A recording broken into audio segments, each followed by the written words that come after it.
Allez, on est à 8 jours de l'élection à la Knesset en Israël, la 4e en 2 ans. Et je reçois ce soir le numéro 2 sur la liste des partis arabes unifiés, Ahmad Tibi, déjà député à la Knesset depuis de longues années. Bonsoir, merci d'être là. Comment est-ce que vous envisagez l'après 23 mars? Certains disent qu'il pourrait y avoir une coalition anti-Netanyahou à laquelle votre liste participerait avec, par exemple, Naftali Bennett. Est-ce que vraiment vous pourriez former un gouvernement avec Naftali Bennett du parti Yamina, du parti de la droite?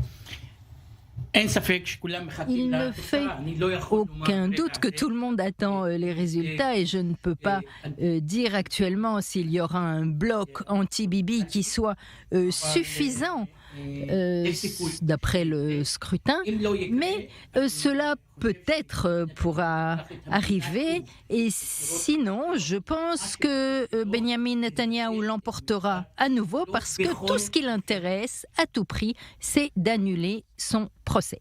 Alors, Benjamin Netanyahou, on l'a vu beaucoup ces temps-ci dans des villes arabes israéliennes, on l'a vu chez les Bédouins, on l'a vu dans le Nord également.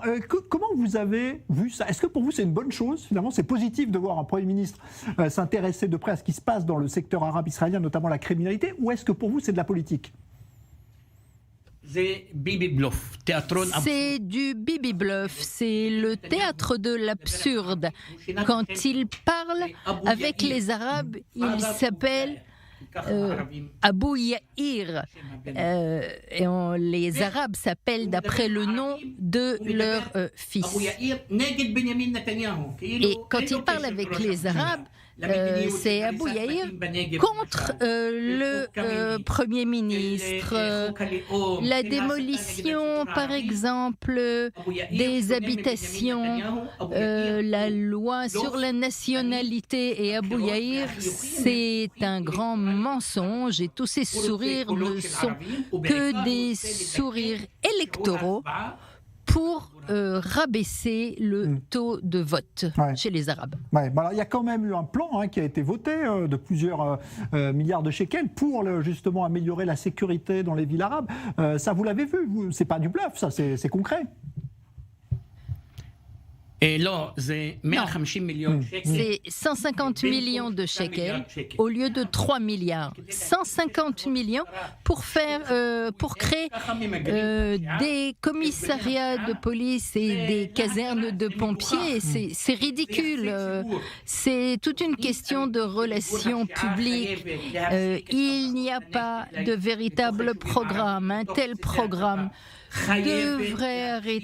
doit arrêter la contrebande des armes, le racket doit lutter contre les organisations criminelles, comme elle l'a fait à Nataria ou ailleurs. Et chez nous, nous sommes laissés pour compte et nous hurlons en fait notre douleur parce que nous voulons vivre et nous avons le droit de vivre comme tout un chacun. Alors il y a quand même un parti arabe qui lui semble prêt, peut-être à tendre la main, à récupérer en tout cas la main tendue par Netanyahou, le parti arabe. Comment vous jugez l'attitude de ce parti qui semble prêt? Il y a quelques minutes, ils ont annoncé que cela n'aurait pas lieu en raison de la coalition Netanyahou-Ben Gvir. Donc on ne sait pas s'ils vont soutenir ou pas Netanyahou et si ce n'est pas le cas, alors pourquoi ont-ils renoncé en fait et ont quitté la liste unifiée? Cela a porté atteinte à la représentation arabe. Et ce que nous disons, c'est que Netanyahou et Ben Gvir, c'est une véritable catastrophe ambulante pour le racisme, contre les droits de l'homme, et il est impossible de penser à soutenir une coalition ou un tel gouvernement. Est-ce que vous pensez que les accords d'Abraham qui ont été signés cette année, la normalisation avec plusieurs pays arabes, et pas n'importe lesquels, ceux du Golfe, le Maroc, est-ce que vous ne pensez pas que tout cela a donné envie quand même à des citoyens arabes israéliens de se dire, rapprochons-nous aussi ici en Israël des Israéliens, des Juifs israéliens? Écoutez, je pense que la paix, la véritable paix, c'est une paix entre Israël et les Palestiniens avec la fin de la conquête. C'est mettre fin à ce conflit sanglant et des accords de normalisation. Il s'agit en fait d'hôtels, de tourisme, de négoces, de commerce. Pour le public, c'est peut-être quelque chose de positif. C'est une Dubaï est magnifique. Je m'y suis rendue et les touristes, cela leur plaira certainement. Mais quand il s'agit d'accords de paix, c'est une chose totalement différente. Et le Premier ministre a dit qu'il allait faire ça et qu'il laissait les Palestiniens de côté, qu'il allait continuer avec les implantations. C'est la raison pour laquelle nous étions contre. Contre en raison de la question palestinienne. Je respecte tout à fait les Émirats. C'est un peuple qui a réussi économiquement et Netanyahou doit savoir que s'adresser à tous les Palestiniens, cela ne peut être que bénéfique dans la région.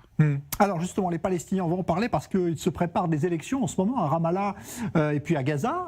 D'ailleurs, il va y avoir une réunion au Caire entre les deux factions. Vous pensez vraiment que cette fois, les deux partis, Hamas, Fatah, vont réussir à organiser de vraies élections ?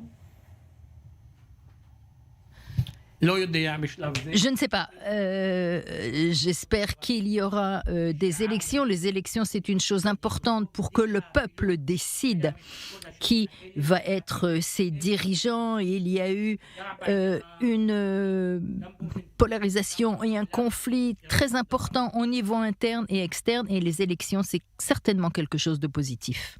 Et pour vous, Mahmoud Abbas, c'est toujours l'homme de la situation pour les Palestiniens ou est-ce qu'il faut changer ? Parce qu'il faut changer en Israël, peut-être qu'il faut changer aussi chez les Palestiniens. Écoutez, je m'occupe maintenant des élections ici, mais là-bas, c'est le Fatah qui va décider qui sera son dirigeant. Et j'espère que la démocratie dans toute organisation mènera à des élections démocratiques pour mettre fin à la situation dans laquelle se trouvent les Palestiniens actuellement. Bon, qui vous voudriez voir comme Premier ministre en Israël ? Puisque c'est ça qui vous concerne, vous avez raison de le dire. Mais qui ? Lapid plutôt ? Gantz ? Netanyahou encore ?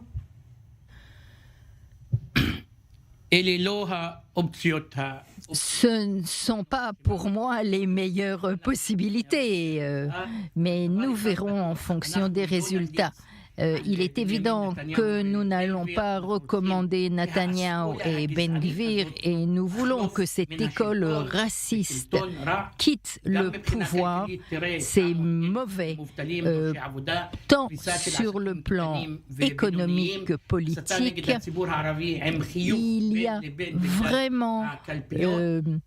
on incite les gens à aller contre les Arabes et la liste unifiée continuera à dire qu'il faut mettre fin à la conquête et à créer un État palestinien aux côtés d'Israël. Merci beaucoup Ahmad Tibi d'avoir été l'invité du Prime ce soir. Je rappelle que vous êtes candidat à la Knesset numéro 2 sur la liste des partis arabes unifiés. Merci d'être venu.